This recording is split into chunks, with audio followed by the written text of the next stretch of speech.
Hi, I'm Mark from L&M Small Engine. Today we'll be working on the Champion dual fuel generator. It's a 750 watt generator. It has gas and propane. The story behind this is 3 years old. When they bought it, they filled it up full of gas. Then they started using propane, so actually the gas in the sink is 3 years old. So we're definitely going to have to drain the gas, clean out the carburetor, and see if we can get it running. So hope you enjoy the video. Okay, we're going to go ahead and take this air filter assembly off.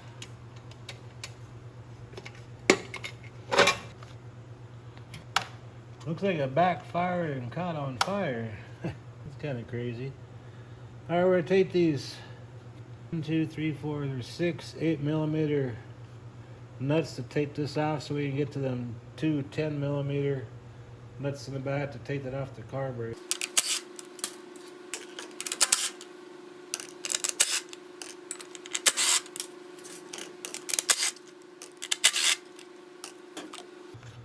See, it must have backfired and caught on fire there. Pull out that vent hose right there. There we go. And I see we got right back here, we have a 10mm nut on the bottom. That's going to be kind of tough to get to because there's a canister here. Got that framework right in the way. Okay, I'll swing this around. There's like a charcoal canister. Canister out, the bolt's way back there.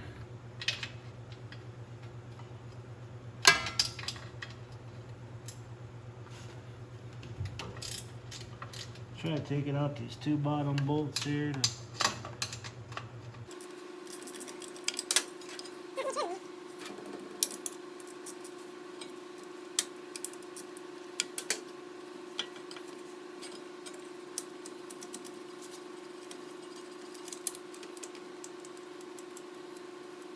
Got one out. Almost got the second one out here.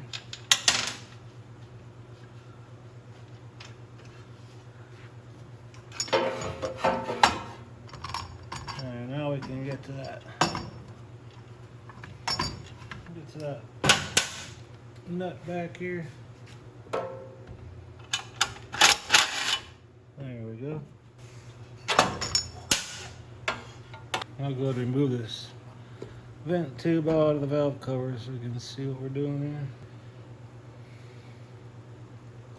Take that gasket off there. Now I'll turn this back around. We got a propane line going to the carburetor and the fuel line going to the carburetor and the electric line going to that fuel solenoid at the bottom. That probably shuts the gas off when the propane's running.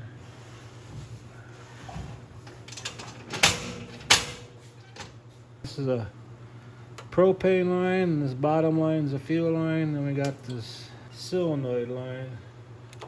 Short screwdriver and take that clamp off that propane line.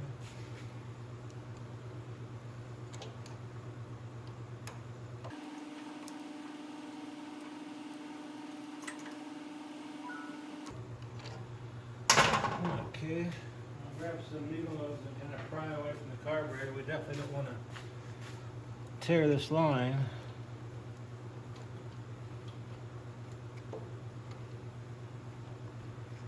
There we go. Well, we got our fuel line.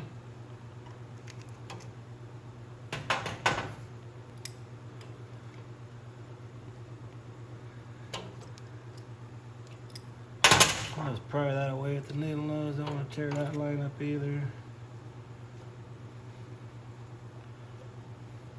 That gas stinks really bad.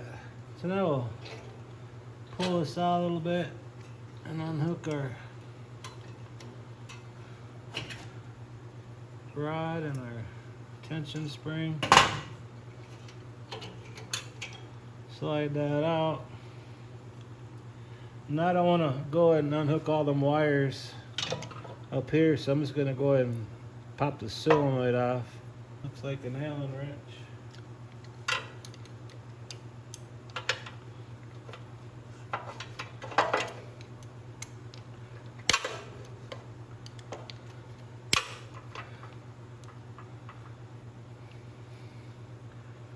should be like an O-ring or something down there, so to make sure that O-ring is in good shape before we put this back together again. And being this gas sat there so long, we gotta make sure that solenoid needle moves freely back and forth. And it works good. Before we put it back on, I'm gonna turn the power and make sure that goes down when we have it on the gas side of it. So, our next step is go and take the bowl off the carburetor and check that out. Okay, we got the carburetor off. In this bottom hole here is a 14 millimeter. Before I get too carried away, I want to mark this so I know where to line it up when I put it back together again. On the other side, it's kind of, these two here are kind of parallel with the throttle butterfly, but I don't want to break this plastic lever off out of this side, so we're just going to do it this way. And just kind of put a little mark there with the screwdriver, so when I put it together, it'll be exactly where it was.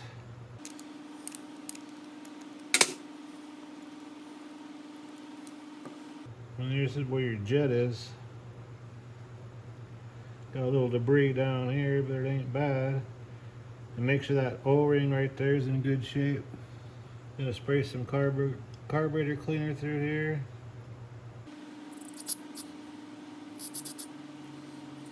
Gonna blow it out.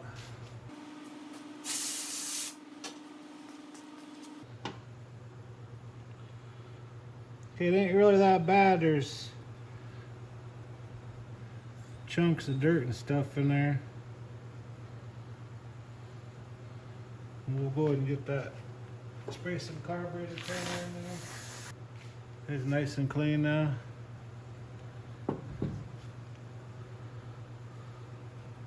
And there's our main jet right in there. I'm gonna shoot some carburetor up that and make sure it comes in the venturi, which it does.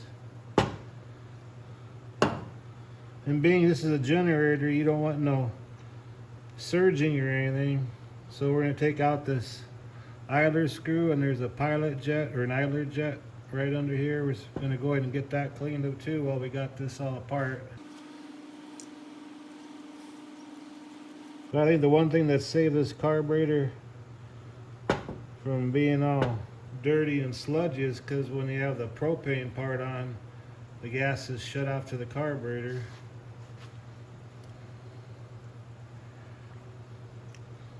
So let's take a pair of needle nose and just pop up on that.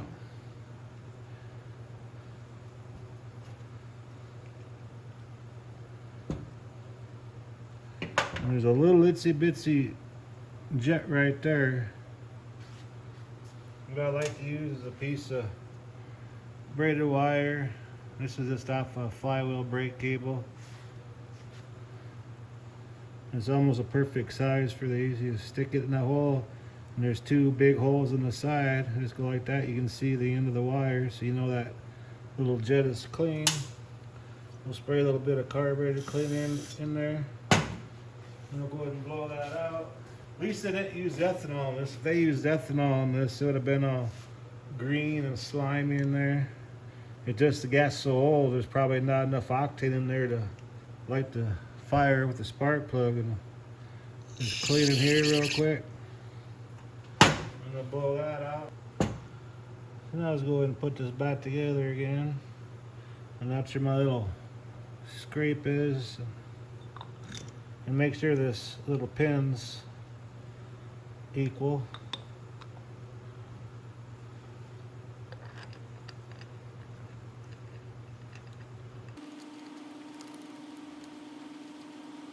And before you start these, make sure you check the oil. And you know, generators usually don't run that much unless you're in a situation where you don't have power for a long time, but the oil is pretty clean. Just check your oil,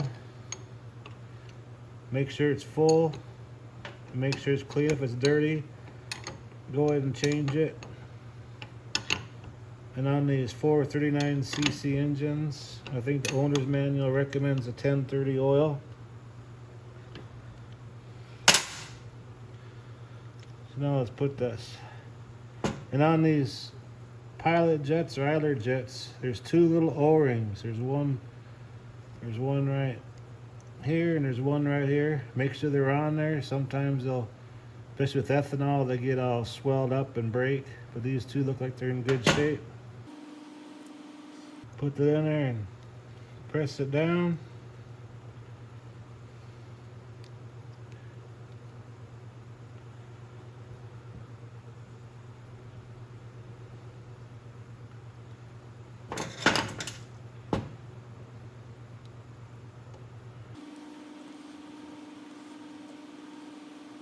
And kind of just put it where you think it was before. And you can always readjust it later. But that presses down on that and seals that O-ring in there so there ain't no leak right there. So, well, that part's ready to go. Now we're gonna turn on the switch there, and then we're gonna make sure the solenoid works next. So, okay, the solenoid worked just great when you turned everything on. So we'll go and reinstall this, put it on about halfway or so. Get that governor linkage popped into place. And there's a little spring, a little hole right there on the side. Pop that in there and kind of bend it up so it don't fall out like that. Go ahead and push it on.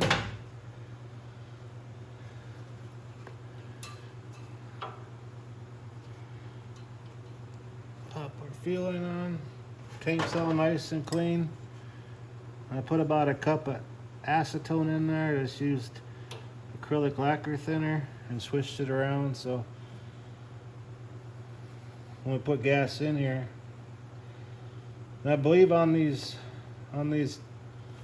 particular kind of motors and stuff that they require, I believe it's like 90, at least 91% octane, and around here that's premium gas. Plus they run a lot better. Try staying away from ethanol. In this case here they didn't use no ethanol on this. We'll tighten this clamp up for the propane.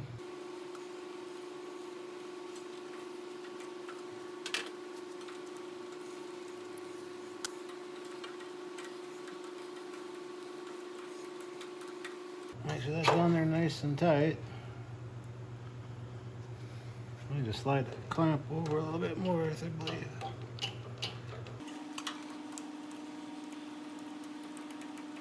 Don't want no propane leaks.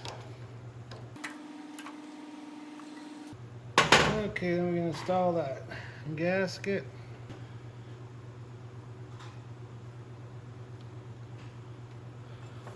Now we go and put that air filter base on. That should be okay, you know, at least it shouldn't suck the screen in there.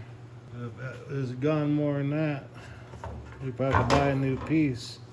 But I think that's enough to hold that foam.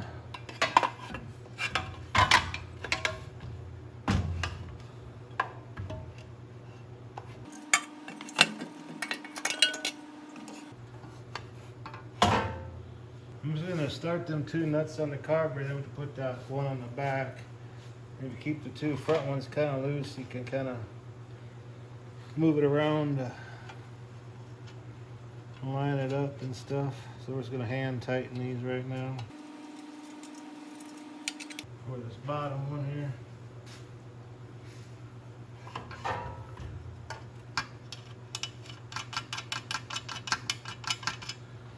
There we go. Now we go ahead and tighten them up.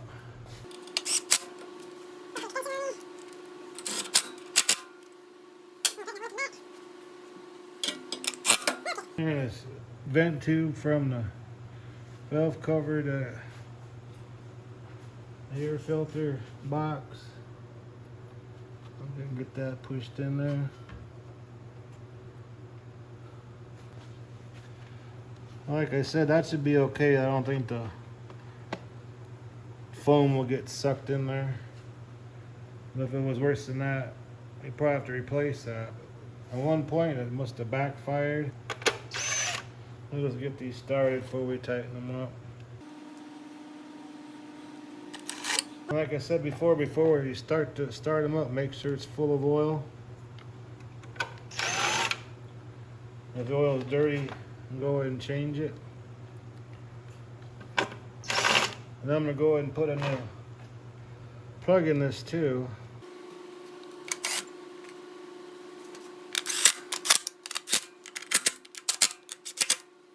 Okay, just to make sure the governor rod's moving freely on the carburetor, and make sure your choke is working good. Then I'm gonna blow off this filter.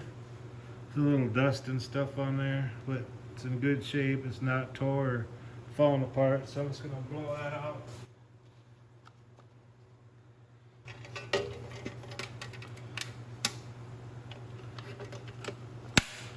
Okay, now I gotta put that canister on, but I'm not gonna tape that because I have to stick my hands under here and put these two little bolts on that canister right there. Okay, one last thing we're doing, we're just gonna go ahead and change the spark plug.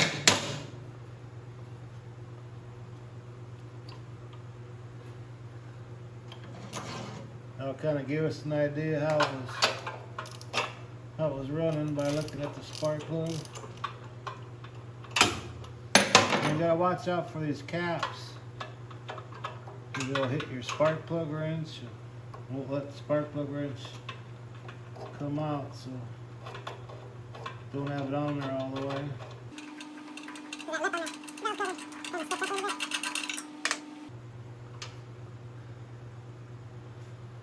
Wasn't burning too terribly bad, kind of sooty. This has one of them NHSP LD F6RTC. We're just going to put an NGK BPR 5ES in there and gap it. I believe it's between 28 and 32 or 33, but check your owner's manual.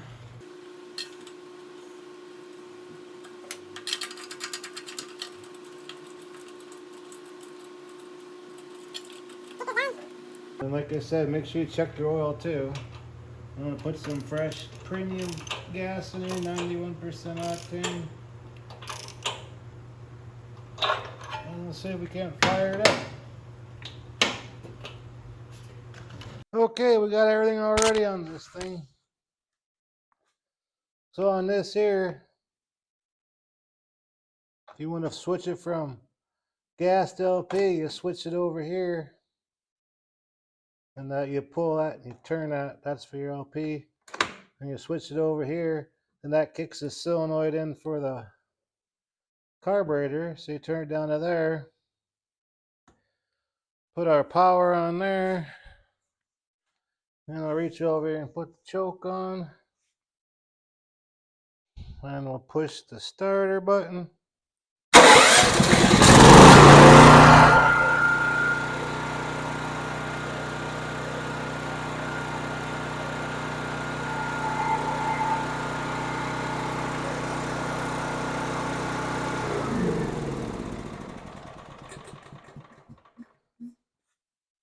Kind of a neat little setup. But anyways, I hope you enjoyed the video. Thanks for watching. If you like my videos, please subscribe and push the like button. Anyways, you have a good afternoon. Bye.